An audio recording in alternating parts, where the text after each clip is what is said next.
UNC Pembroke baseball swept a weekend non-conference series against Shippensburg University to improve to 10-3 on the season.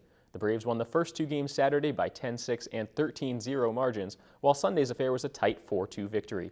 The Braves return home this weekend to host Flagler in a Peach Belt Conference series. UNCP softball was at the Mid-South Classic in Spartanburg, where the Braves upset number 7 Catawba thanks to a complete game from Abby Walters. The Black and Gold fell in the final two games of the weekend, however, both one-run losses to Southern Indiana and Lincoln Memorial. Basketball season has come to a close in Pembroke as the women's team lost 70-62 at Francis Marion to finish the season. On the men's side, the last regular season game against Francis Marion determined who would advance into the PBC tournament. The Braves led by as many as 15 in the second half, but a furious second-half rally gave the Patriots the win.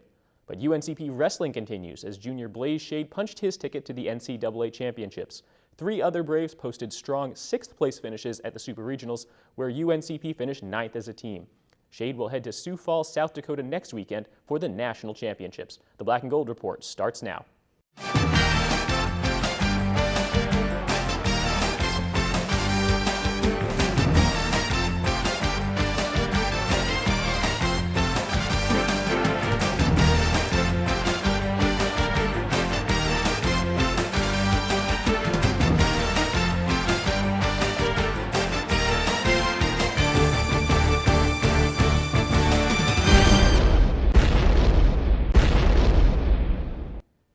Welcome to another episode of the Black and Gold Report presented by Pepsi, a show all about UNC Pembroke athletics. I'm Cameron Songer, and on this week's show, we check in with UNCP wrestling head coach O.T. Johnson as the season winds down.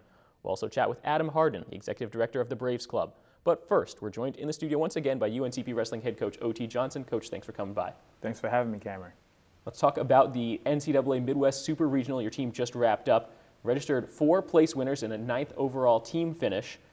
Including a runner-up finish by All-American Blaze Shade in the 174-pound tournament. You've had a couple days to take it in. What are your thoughts about your team's performance in Indianapolis? Well, obviously, we're a little disappointed in the amount of guys that we have going to the NCAA is just coming up 2 weekends from now. But at the same time, guys went out there and did the best they could based on the circumstances. And in a lot of situations, we lost some close matches that prevented us from punching tickets to the NCAA. So not satisfied. But the reality is, we have 2 seniors that are not going to finish their college careers at the national tournament. But we have a lot of guys coming back. They'll have that opportunity next year to hopefully, do some hard work this offseason and hopefully change the results they had this past season. By virtue of finishing among the top 4 in Indianapolis, Blaze Shade will make his 3rd trip to the NCAA Division II National Championships in Sioux Falls, South Dakota next weekend.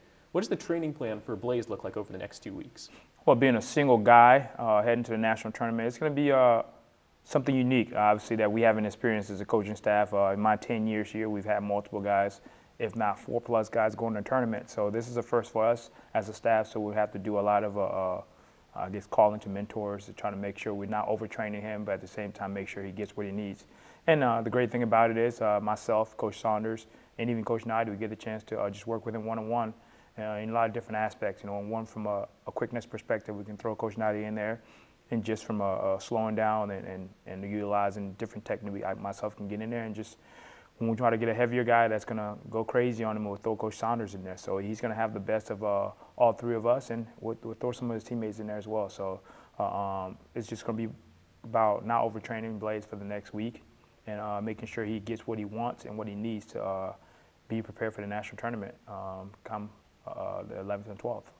The UNC Pembroke wrestling program now boasts 59 national qualifiers since the 1991 season, including 16 since you took over as the head coach prior to the 2011-2012 season.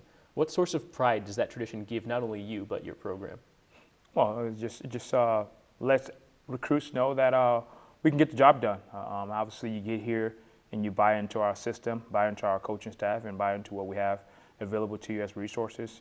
You're going to punch your ticket to the national tournament, and you're going to place at the regional tournament, which obviously gives you a chance to become a all-region guy, top 4. So it gives me a great sense of pride to know that I've been here for 10 years and never once have I missed the national tournament. Hopefully we continue that trend next year, but let you know that you're doing the right things as a staff, and you're developing the kids the right way, and you're making sure that when they're all done here, outside of some bad luck, you're going to make sure you leave no stone unturned. The brackets for the national tournament haven't been released at this point, but Blaze will take a 37-4 overall record into Sioux Falls, including 23 bonus point victories. Two of his setbacks this season have come at the hands of Wisconsin Parkside's Nick Becker, who's the top-ranked wrestler in the country. How do you feel about his chances to bring home another championship to Pembroke, and what kind of things does he need to do to prepare in order to take down Becker in Sioux Falls? Well, let's get one thing straight. In my opinion, we're not wrestling to beat Becker. There are 15 other guys in that bracket that we have to be prepared for. It's not a tournament that we're going to prepare for one guy. First of all, we have to prepare for our first opponent. For us as a staff, once the brackets come out, that's the most important and only opponent that we have to deal with. When we get through that opponent, we'll deal with the next person. We don't want to look ahead of ourselves, and we don't want to get too bracket happy about, well, he's on this side, we're on that side. No, that's not the point. The point is to prepare Blaze Shea to do what he does best. If he goes out there and does the thing he does best, the results will show for himself. We don't have to go focusing on one opponent and thinking that the tournament is about him. It's not about him. He's not the only opponent in the bracket, and that's why there's 16 other guys. There's 15 other guys in the bracket. So we want to make sure we focus on that and that only, and not Becker. Who are some of the other guys to look out for in that 174-pound tournament? There's the Zeb Wall kid from Maryville University of St. Louis, who's wrestled. We're 1-1 against him. I think he's ranked second in the country right now. Again, that's another guy that's among the other 15 guys that Blaze has to worry about at some point during the tournament. He's going to face hopefully 4 guys that he has to compete against to win the national title. There's a couple others that we haven't had a chance to wrestle yet, but 2 other guys from our region that we've beaten this year in Murphy and Vandermeer. But besides those 5 guys, the other ones are just going to be, I guess, a mystery. When we get there, we'll have to deal with it.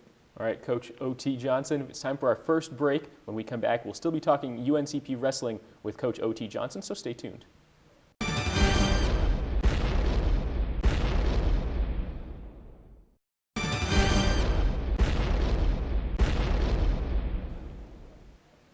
Welcome back to the Black and Gold Report. We're talking UNCP wrestling with head coach O.T. Johnson. Coach, let's get right back to it. Regular season is over. Your team wrapped up another successful dual meet season with a 14-9 record in dual meets. The Black and Gold also had a 4-2 mark in Eastern College Athletic Conference meets in the inaugural season of that conference. Give us a report card on the 2015-16 season for the Braves. Well, we had a successful dual meet season. Obviously, would have loved to tie the school record with 15 wins. We fell 1 win short of that in our finale against Limestone, losing by a couple points. Just let the environment get the best of us. So that's something we got to handle as a coaching staff when we are away from the Jones Center, to be able to keep our calm and wrestle the opponent, not the opponent in the crowd. But outside of that, I felt like the guys did a good job gathering themselves. We had a very, very, very good first part of our dual meet season, going up to Raleigh and wrestling Division I NC State, who's beaten both Oklahoma State and Iowa this season. So losing to those guys really gave us a great sense of perspective of where we were and where we needed to be. And then we dropped a couple of other matches during the year that were very uncharacteristic of our team, but our guys bounced back and did a good job of not letting them let themselves get too down on themselves. So other than that, we do have quite a few guys coming back from this year's team, and we're looking forward to them doing a good job in the weight room, on the mats, and on the roads this off season, this summer, and make sure we don't leave any wins out there as we did this year. I think 9 losses is too many for us to have in any season, let alone in one season. So we got some work to do on that department, and guys have to hold themselves accountable, and as a staff, we got to hold ourselves accountable to make sure that we're getting the best out of each guy and every single time we step out there as a dual meet team. Talking about your roster a little bit more now, you'll graduate 2 seniors, 197-pounder Brock Walker and heavyweight Stuart Nadeau. What kind of holes did those guys leave for you in the lineup? Big holes. Both 5-year guys that have been prepared to graduate probably last semester, and actually Brock Walker came back to put off his graduation, pick up another major. So he's going to be graduating a double major, and Stuart Nadeau was kind of in the same perspective, in the same situation. So both young men that came here with the first idea of getting a college degree in business and criminal justice, and we did our jobs and making sure those guys were on task to do that, both academic All-Americans. So great program kids. You can't replace a Stuart Nady and Brock Walker, no matter who you bring in.